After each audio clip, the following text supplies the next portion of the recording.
এই যে খগানের মোড় থেকে শান্তিপুর বাড়ির মুখে যে রাস্তাটা 24 লক্ষ না কত টাকার কাজ, এটা আমি করছি।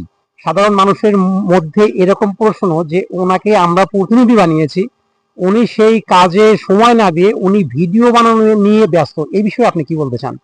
6 নং ঘুরিদহ ইউনিয়নের 3 নং ওয়ার্ডের বর্তমান রানিং মেম্বার আপনি কেমন আছেন? আলহামদুলিল্লাহ, আমি ভালো আছি। কিন্তু আমার কাছে সাক্ষাৎকার নেবার আগ মুহূর্তে আপনাকে বিচলিত দেখাচ্ছিল।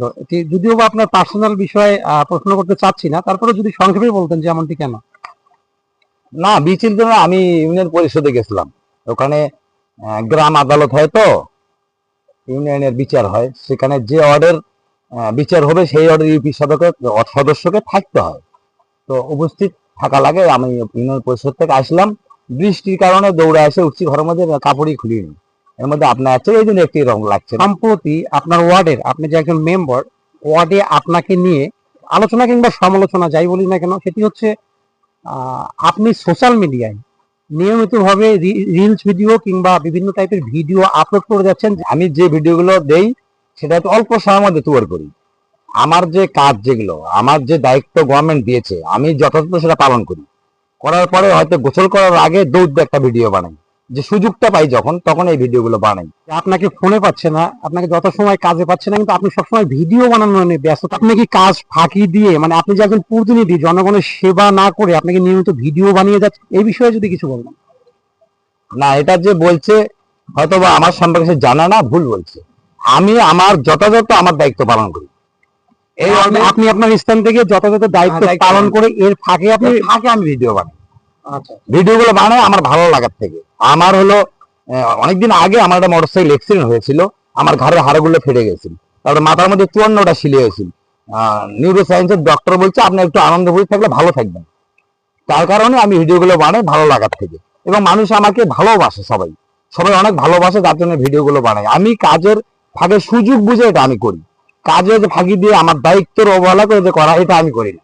আচ্ছা, আপনি একজন জনপ্রতিনিধি হিসেবে সমাজ সেবামূলক ভিডিও না করে আমরা অনেক সময় দেখতে পাই যে আপনি বিভিন্ন ছন্দের ভঙ্গিতে রিলস ভিডিও আপলোড করে যাচ্ছেন। এতে তো সমাজ সচেতনমূলক ভিডিও এটি নয়, কিংবা সমাজ কিছু শিক্ষণীয় ভিডিও যেখান থেকে শিখবে, এরকম ভিডিও তো হচ্ছে না। এখন ভিডিও তৈরি করতে গেলে দুটো একটা ভিডিও মজার ছলে হয়ে যায়, এটাতে আমি মনে করি এমন কিছু হবে না। একটু আনন্দ বিনোদনের জন্য আমাদেরও একটা মন আছে, তো আমি একটু করি, এটা আমি একটু রসিক লোক, মজা করে করি। এটাতে আপনি তো চাইলে হচ্ছে সমাজ শিখবে আপনার ভিডিও থেকে, সমাজকে ভালো কিছু মেসেজ দেওয়া, ভালো কিছু মেসেজ। এই যে আকাশ খারাপ, ওয়েদার খারাপ, ধান নষ্ট হয়েছে, আমি তো এগুলো ভিডিও বানাইতেছি। আমার ওয়ার্ডের যতগুলো রাস্তাঘাট আমি করছি, আমি তো জানি আল্লাহ রহম আপনাদের দোয়ায় কোনো মেম্বার এতগুলো রাস্তা করেনি। এবার আমাদের চেয়ারম্যান সেলিম আহমেদ তুলিপ যে কাজগুলো আমাকে দিয়েছে, এই এত কাজ অন্য কোনোদিন এটা হয়নি। এই যে এই রাস্তাটাতে আমাদের এই যে খগানের মোড় থেকে শান্তিপুর বাড়ির মুখে যে রাস্তাটা 24 লক্ষ না কত টাকার কাজ, এটা আমি করছি। অনন্তপুরে করছি, খোলা বেটাতে যে ব্রিজটা মানুষ উঠতে পারে না, ও ব্রিজটার কাজটা করছে ইয়ার থেকে, আপনার টিএন অফিস থেকে। তারপরে আমার এখানে কয়েকটা রাস্তা করছি।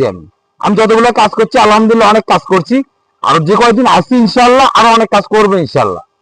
সামনে ঈদ, কুরবানি ঈদে বার্তা হচ্ছে যে কুরবানি যাদের অর্থ আছে তাদের কুরবানি করতে হবে। অর্থ ছুঁয়ে যদি কৃপণতা করে কুরবানি না করে, এটা আমার মনে হয় ঠিক হবে না। তার সমর্থ মানে অর্থ বুঝে যার সাধ্যে যা কুলায় কুরবানি করতে হয়। তার কারণ হচ্ছে অনেকেই এখনো মনে করে সবাই বড় লোক, তা না। অনেক গরিব দিকে অসহায় মানুষ থাকে, তাদের একটা হক থাকে। আমার আছে, আমি হয়তো 10-20 হাজার 50 হাজার একটা কুরবানি করলাম, ওখান থেকে অন্তপক্ষে তারা তো 2 বেলা খাইতে পারবে, একটু মাংস খাইতে পারবে। তারা হচ্ছে আমাদের মতো মানুষের মুখের দিকে চেয়ে থাকে, ওই দিনটার জন্য অপেক্ষায় থাকে। তো আমি মনে করি যে কুরবানি করা দরকার। যাদের অর্থ আছে কুরবানি করলে ওনারা খাইতে পারবে। আমি মনে করি মানুষের মাঝে স্বর্গ নরক মানুষই সুরেছে। আমার জীবনটা থাকতে যদি মানুষের জন্য ভালো কিছু না করতে পারি, তাহলে আমার জন্মটাই বেকার হয়ে যাবে। এটা অনেকেই মানে, অনেকেই মানে না। আমি চেষ্টা করি আমার দিক থেকে, আমি ভালো কিছু করার জন্য চেষ্টা করি, সব সময়ের জন্যই করি। কিন্তু অনেকেই আমাকে বোঝে, কেউ বোঝে না। এটা আমার তো করার কিছু নেই। আমি কি করি না করি আমার মন জানে, উপরে আল্লাহ জানে।